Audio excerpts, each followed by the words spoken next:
Morning, students. Today let's see the chapter Should Wizard Hit Mommy? Yeah, Mother. It's about a chapter in a just giving a message how children might be misguided by the world, and how the parents have to show them the right path, keeping in mind the giving the children a little bit freedom too of taking their choices. In this chapter, it's about a small child who is in a growing, only 4 to 5 years old. Her name is Joe, and Jack, her father. So every Saturday evenings and for Saturday nap, दिन में जो छोटा sleep होता है, तो उसके लिए Jack used to tell his daughter a story. वो हमेशा रॉजर नाम का कोई एनिमल होगा, जैसे Roger fish, Roger squirrel, Roger chipmunk, कोई भी एनिमल हो उसका नाम स्टार्टिंग रॉजर होगा, और वो किसी तरह का ट्रबल में हो सकते थे. स्टोरी लाइन ऐसे हमेशा थ्रेड ऐसे है कि सम प्रॉब्लम होगा उस एनिमल को, and when it to the wild, और उस प्रॉब्लम का सॉल्यूशन लेकर वो आउल के पास जाता है, और आउल उसको एक विजार्ड के पास भेजते हैं, और विजार्ड कुछ मैजिक स्पेल के साथ उसको सही करते हैं. ये करते उसके लिए कुछ पेमेंट चाहिए, और इतना पेमेंट है जो कम पड़ेगा उस एनिमल के पास. और उनसे ये भी बोलते हैं कि वो विजार्ड के पास में कुआं है, कुआं के चारों तरफ घूमेगा तो उसमें से मिलेगा बाकी पैसा, बाकी पेनीस, और वो विजार्ड को देते हैं. और फिर खुशी खुशी अपने फ्रेंड्स के साथ खेलते हैं. फिर मदर के पास जाते हैं और पापा का वेट करते हैं. पापा क्योंकि गाड़ी में आते हैं और वो लोग खुशी खुशी डिनर लेके सोते हैं. ये हर कहानी ऐसे ही होते हैं. तो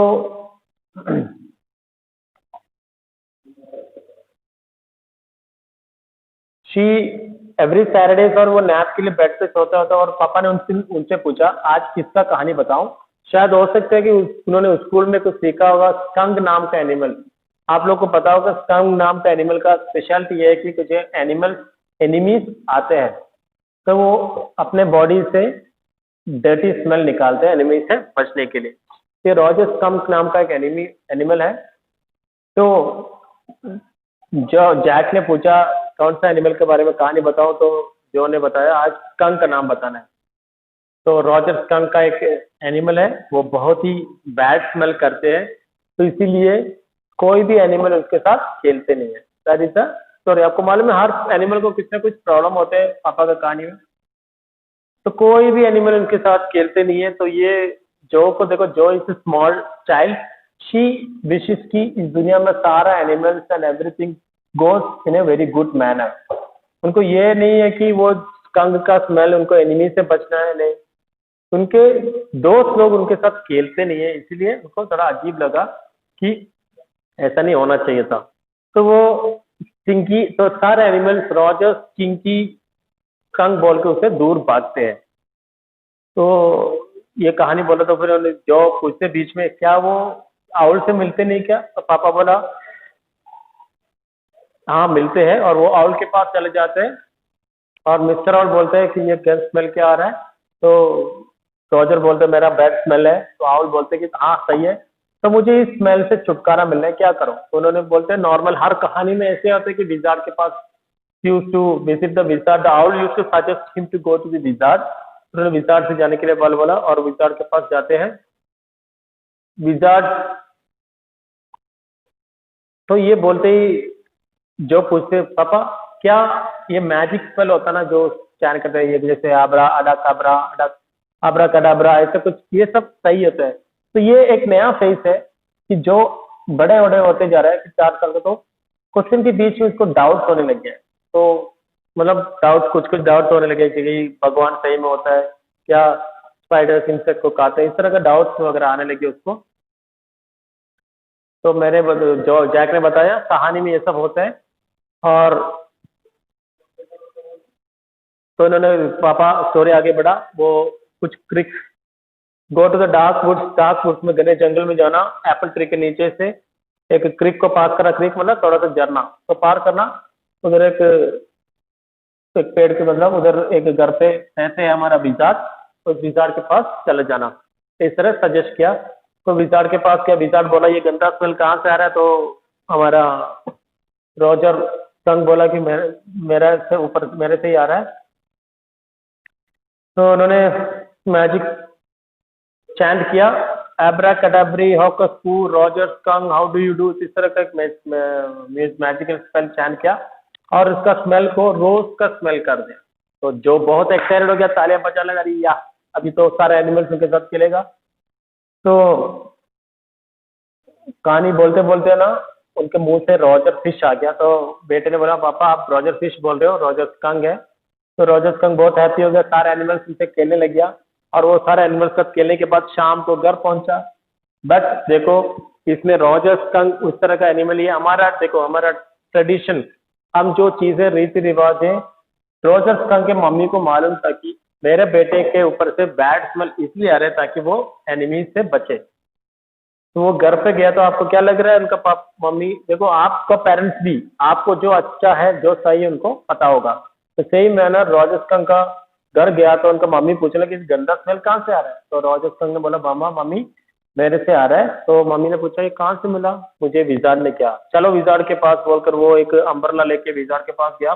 क्योंकि रॉजर स्कंक की मम्मी को मालूम है रॉजर स्कंक के लिए क्या सही है क्या गलत है। अगर उनको एक रोज का स्मेल दे रहे हो तो सारा एनिमल्स उनसे अट्रैक्टेड तो होगा, बट एनिमीज भी अट्रैक्टेड हो जाएगा और उसका लाइफ छोटा हो जाएगा। रॉजर स्कंक का आइडेंटिटी उसका स्मेल है, वो स्मेल उसमें रहना है तभी वो एनिमी से बच सकते हैं। तो उन्होंने उनको लेके गया विजार्ड के पास, विजार्ड के सिर पे एक मारा और बोला वापस उसको स्मेल में कर दो। ये हमारा जो को पसंद नहीं आया, नहीं नहीं ऐसे नहीं करना। बट विजार्ड कुछ नहीं बोला, विजार्ड उनको वापस उसी स्मेल में कर दिया। तो ये पूछने लग गया दी नहीं जो बस very sad to hear sir. उन्होंने पापा से बोला पापा नेक्स्ट डे आप ऐसा एक स्टोरी मुझे सुनाना है जिसमें, बट उन्होंने पूछा पापा क्या बाकी एनिमल्स का क्या हो गया?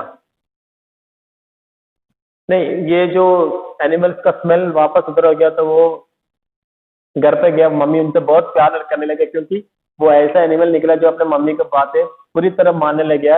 And the students the children those who ओबे their parents completely will not be in any sort of danger because the parents know what is best for their child or children. So the mother loved his son and वो प्यार करने लगा। And that is the end of the story बोलकर किया पापा ने। But daddy, तो फिर जो का ये है कि जो फिर क्या बाकी एनिमल्स उनके साथ खेलने लग गया है? उन्होंने बोला हाँ बेटा। कुछ दिनों बाद उनको आदत पड़ गया उसके स्मेल से और वो लोग खेलने लग गया। बट जो छोटे वाले जो ने बोला पापा आप कल मुझे ऐसे स्टोरी सुनाना जिसमें ये विजार्ड वापस मम्मी को मारते, क्योंकि मम्मी से बहुत गुस्सा होने लग गया।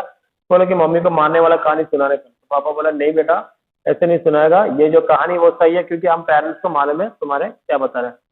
फिर वो और जिद करने लगे तो पापा ने बोला ठीक है कल का तुम अभी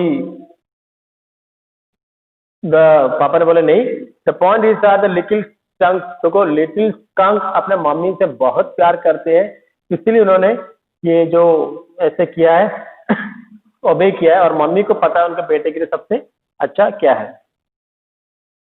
तो जो छोड़ने वाले जो ने बोला नहीं आप कल यही स्टोरी बताओगे मुझे ऐसे करने का। तो पापा बोला ठीक है देखते हैं कल देखते हैं। और वो उनको बोलने लगे। बट बीच में इसका वाइफ जो है तीसरे बार प्रेग्नेंट हो गया था और नीचे से वो कुछ सफाई कर रहा है, बहुत देर से अपने हस्बैंड को बुला रहे हेल्प करने के लिए। तो जो जैक ने सोचा था जो को सुला के जाएगा, तो अभी वापस आवाज आ रहा है और ये कहानी सुनाकर नीचे चला गया। और नीचे वो जो सारा फर्नीचर चारों तरफ है उसके बीच में खड़े होकर उनको माइंड नहीं हो रहा था, वो एक अगली मॉडल कंडीशन में हो गया। He was not having a mood to help his wife because he was thinking over the story that he has told to his child कि क्या वो सही था, क्योंकि उनको पता था जो एंड उन्होंने दिया था स्टोरी के लिए उसकी वजह से वो बेटी हैप्पी नहीं है।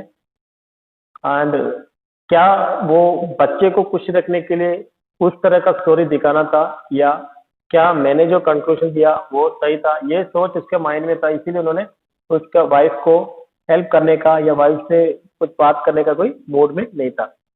But the reality is that whatever parents do, whatever the mother has done is correct for the child, because no parent will think anything bad should happen to their child.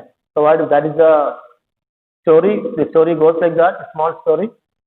I'll give you the important questions. I'll send to the group today the important questions of this chapter. And be serious. Already told you the Friday you'll be having a test, and the syllabus I already gave you. 25 marks paper will be, and I'm trying to give as many questions as possible so that you can manage your time properly, because within a few days we are not even having 3 months for our board exam. So please be serious towards your paper. Thank you. Have a nice day.